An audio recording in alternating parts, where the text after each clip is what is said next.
Good morning and welcome to Lake Country Unitarian Universalist Church. My name is John Kuhn and I'm happy to help with the worship service this morning. Welcome to this morning, this day, this opportunity to be together in community, which is a time of joy, comfort, and sometimes challenges. This Unitarian Universalist congregation is a place where we come to learn more about being human. We're not here because we've figured out life's questions or because we think we've got it right. We come here to learn more about being in relationship together, how to listen, how to forgive, how to be vulnerable, and how to create trust and compassion in one another. We come together today in praise and thanksgiving for the gift of life itself. Someone gave birth to us, and some of us have given birth. All of us have been mothered in our time, and all of us have mothered. Let our time today be one of recognition that we arrive from so many places: joy and delight, wistfulness and longing and worry, unmet needs and unfulfilled dreams, loss and sorrow, loss and emptiness, loss and regret. All that life is made up of, mothers are made up of too. Today we sing the songs of so many mothers who are single parents, foster parents, mothers who relinquished their young out of necessity, mothers who found their heart in adoption, mothers who left their children in 1,000 ways, mothers who rejoice, and mothers who mourn. We sing the songs of the grandmother, the auntie, the classroom teacher, the Sunday school teacher, the babysitter, and the neighbor with endless cookies and time. There's a kind of love that we cannot live without. It is never too late, no matter our age or situation. We sing a song of gratitude for all the moments of being known, being cherished, and being found. Unitarian Universalist congregations covenant with one another to affirm and promote specific principles based on our shared values. We live out these values within a living tradition of wisdom and spirituality that is drawn from sources as diverse as science, poetry, scripture, and personal experience. Both of our chosen readings today come to us from Marie McCurry. The first is titled, A Note from My Own Heart. I cannot write a tribute to motherhood without naming the truth that my own began with rupture. But this is the miracle I have come to know. You do not have to come from love to become love. You do not have to have been held to become a safe place for others. You do not have to repeat the story you were given. You can rewrite it softly, fiercely, day by day. That is what being a mother has been for me, an act of reclamation, a sacred rewriting, a love I give freely because I know what it means to grow up without it. And that too is a kind of redemption. Our second chosen reading today is titled, To the Ones That Mother, again by Marie McCurry. To the mothers raising children day after day, through exhaustion, love, uncertainty, and grace, you are the rhythm of safety in your child's world. To the grandmothers who offer second chances at presence, who delight in the small joys and show up with wisdom earned, you are a legacy in motion. To the stepmothers, aunties, godmothers, and chosen mamas, those who can claim their place in a child's life with open arms and fierce devotion, you are proof that love makes a mother. To the birth mothers who made the impossible choice, you are not forgotten. To the ones who long to be mothers, who carry empty arms and silent dreams, you are seen and your ache is valid. To the ones who are estranged from their children, navigating heartbreak or regret, you still matter. To those grieving the loss of a mother or the mother you never had, there is no right way to feel today. And to those who mother their friends, their students, their communities, their inner child, your care is a balm in a world that forgets how much tending we all need. Morning, everyone. Happy Mother's Day. Each year around this time, one of my colleagues invariably creates a social media post that includes some form of dread related to the delivery of the Mother's Day sermon. And I totally get that. The existence of a mother that birthed us is a universal human truth. If you exist, you have a mother. But this, unfortunately, is where those commonalities end. Our readings today reminded us of all the complexities that are also connected to motherhood. And these are the reasons why it's such a challenging topic to address. In a Unitarian Universalist church, if I was to stand up here and offer a saccharine, sweet, hallmark version of the beauty and perfection of motherhood without holding up those innate complexities, I would expect nothing less than a revolt against my ministry. UUs tend to prefer to look at life as it really is, not just the miracles, but also the struggles. So with this backdrop, I had the bright idea a few months ago when pondering what I might talk about on this day devoted to mothers, to take on the task of imagining what life might be like if we changed the power dynamic in this country, moving from a patriarchal society to a matriarchal one. Sometimes when I get to the week and look at what my past self thought was a great idea to talk about, I say, why do I do this to myself? But the answer to that question is always the same. As a Unitarian Universalist minister, it is important for me to imagine what different possibilities could exist in the future, because this is the only way to change can ever hope to emerge. We talk about representation. If you've never heard that song in the feminine, that's a significant change to the whole concept. And if you'd never heard of it, you might not think of it. But once you think of it, you go, might be different. As I began to prepare for this sermon, one of the reasons it turned out to be so difficult to imagine a fully matriarchal society is because they are currently so rare in the world. There are few real-life examples to research and learn from so far. I knew that there were some parts of Papua New Guinea, like Bougainville, that were at least matrilineal, where descent is traced through the mother's lineage. There, women are custodians of the land. Again, earth is our ultimate mother. Passing it down from mother to daughter.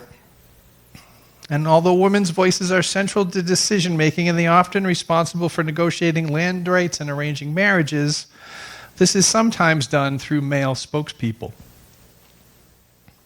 And while I could find several other matrilineal societies, true matriarchal societies where women hold all the power are honestly still quite rare. The closest one I found was the Masu people in China, a 40,000 strong indigenous community, famously known around them as a kingdom of women. This is again a matrilineal society where property and family names are passed from mother to daughter, but it is also truly a matriarchal society. The household is generally headed by the eldest woman, often a grandmother. There is a custom known as the walking marriage, where romantic partners do not live together. Men visit a woman's home at night and then return to their own mother's home in the morning.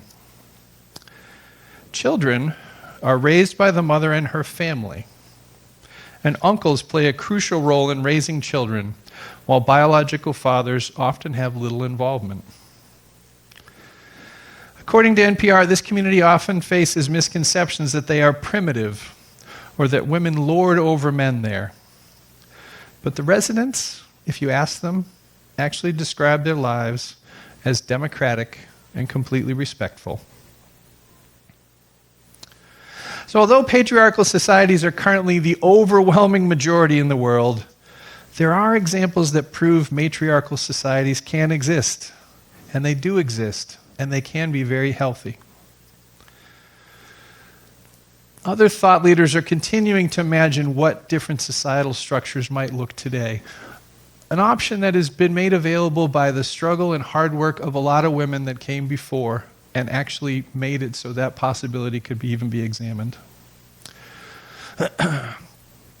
Look up Lisa Vogel's memoir, We Can Live Like This, about Mishfest, if you've never heard of that. An all-women's annual gathering that took place each summer from 1976 to 2015. And if you look at that, you'll actually see some of the sources of our current understandings of women power came from that movement. And as well as the importance of caucus spaces for different intersectionalities within a larger population. Black feminist Alexis Pauline Gumbs, in her recent work Undrowned, considers different ways that marine animals organize themselves to determine what lessons might be available to our human species. In one passage, she compares our concept of school with how certain species of dolphins raise their young. She asks, what if school, as we used it on a daily basis, signaled not the name of a process or institution through which we could be indoctrinated, not a structure through which social capital was grasped and policed, but something more organic, like all about care? What if school was the scale at which we could care for each other and move together? She says that in her view, at this moment in history, that is really what we need to learn most urgently. Legally and narratively, she says, our society encourages small, isolated family units and an antisocial state reluctant to care. So care becomes an almost unsustainable work, the massive unpaid labor that breaks backs and hearts and the visionary will of multitudes on a regular basis. What can we learn about the failure of the imagined ideal household? What could we learn if we cared to learn? It's not easy to pull oneself up from and look objectively down upon the water we all find ourselves swimming in, to begin to imagine completely different ways that things could be from where it seems like they almost always are and have always been. Male-dominated patriarchies. I think a lot of the angst we are seeing these days related to gender identity roles exists because more and more people are willing to overcome the belief that this is the way things are and have always been, and to imagine new possibilities. There absolutely are physical differences between the biological sexes. And there are individuals that don't fall neatly into one of the binary categories of male or female. But physical differences do exist, and we have attached words to many of the ways that these differences manifest themselves in the individuals we encounter. I'm going to list some of those words. Aggressive, passive, dominant, nurturing, emotive, strong, weak, warm, cold. As you listen to this list, your brain very likely raced to connect each word to a specific gender stereotype that we have in this culture. Aggressive to males, nurturing to females. I'd also be willing to bet that each one of those words had a value attached to it, and in many cases the word related to the masculine traits considered more positive, because that's the water we currently swim in. Think about all the challenges our world faces today that you see in the news. Competition, survival of the fittest, war, superpower, acts of aggression, colonialism. Do those words sound more masculine or more feminine to your ears? How might our world be different if the words we thought of when considering who our leaders should be were focused more on words like nurturing and relational and warm and caring? Might we find ourselves headed toward different outcomes? The honest truth is, no one society is completely one way or the other. At this point, almost all example societies that exist, with very few exceptions, are male-dominated. But that doesn't mean women don't exert a tremendous amount of influence on every society. And that influence was clearly beginning to expand. And I know this because I see the rise of hypermasculine response in our politics. Progressive thinkers often consider what good could happen if the way things were completely upended. And conservative thinkers tend to look at the way things currently are and say, this way got us here successfully, it would be dangerous to try a different way. Well, that may be true, but danger also exists from sticking with strategies that worked in the past for too long. And in this case, we have ended up with a society that still tilts towards strength and power over and war, because that was what helped societies survive in times before, because that was what was needed to survive. But as our world has slowly become more quote-unquote enlightened, it is beginning to come clear that any system where the balance of power is tipped too far in one direction is invariably headed towards trouble. We see the reaction to the attempts at rebalancing the power dynamics in our society and policies that are being implemented that are proven to take power away from women. There are more laws making their way through legislatures and courts right now that are attempting to control women's access to choice and reproductive care than can be counted. All of these are connected to one of the ways men have often tried to control women in male-dominated societies. The burdens of motherhood are many, especially for those mothers with limited access to resources and support. Women that are burdened with heavy child care responsibilities are less likely to have capacity to rally together to demand social change, especially if they have less to begin with. The gains women have been able to make in the last 50 years or so have demonstrated beyond the shadow of a doubt that women are just as capable as men in terms of leadership and politics and entrepreneurship and governance. Would a whole-scale shift from majority patriarchal societies to majority matriarchal societies just solve all of our collective woes?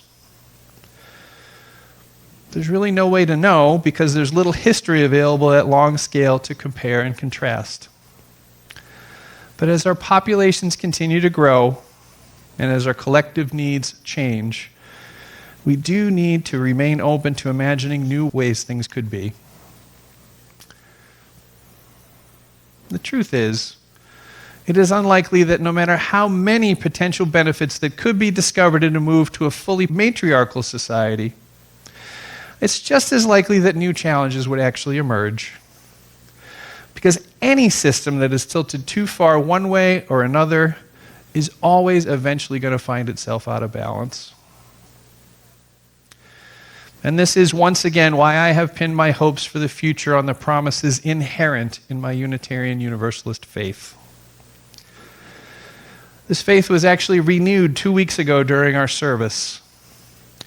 If you weren't here, I invited everyone to rearrange themselves around the sanctuary. First, from front to back, based on their perceived power within this community to affect change. And then somewhere over here, between a preference for head and debate and logic, and over here for more heart-centered, emotional, soulful worship. And as I watched people move around, the thing that was amazing to me is that almost the entire community pulled in the middle. Thinking and feeling are not the exclusive realm of men or women. But the beautiful thing I saw was the majority of this community congregating in the middle, the place of balance, the place of both. And this ultimately, I think, is the way. Because no one way of being is right or wrong. The challenge comes when the one way becomes the only way. Our most recent review of our principles placed love at the center of our faith. And once again, love is not the only purview of only one gender, but if there was a single word that epitomized the highest power of the ideal of motherhood, it would be love. One of the most powerful examples I ever learned about love was during seminary. We were studying liberation theology in South America and being challenged to wrestle with understanding the motivations of folks that knew that there was no path available that would ever allow them to rise up from underneath the weight of their colonial oppressors. And I just could not get my head around any theology that didn't have some hope in it for a brighter future attached to it. And it was then that a woman in my group talked about her son, who was born severely disabled and whose life expectancy was likely to be less than 10 years. She talked about how she woke up every morning to prepare to take on the Herculean task of bathing, clothing, feeding, teaching, and entertaining a child that could do almost nothing for himself and had no chance of ever getting better. She described her life as having to wake up each morning and push a rock constantly uphill, with the knowledge that when she woke up the next day, she would have to begin the journey all over again, with little hope that she would be rewarded with a gorgeous view at the end of any of her struggles. As I got to know this woman and watched her love and care for her son all the way through his ending, I got a whole new perspective on how strong the love of a mother could actually be. I know that not all of us has been blessed with a mother that had that much love to give. But no matter our history, we always have a chance to make a new way. And that new way always begins with learning to love ourselves. Strive to love yourself with the type of love that is idealized as motherly love.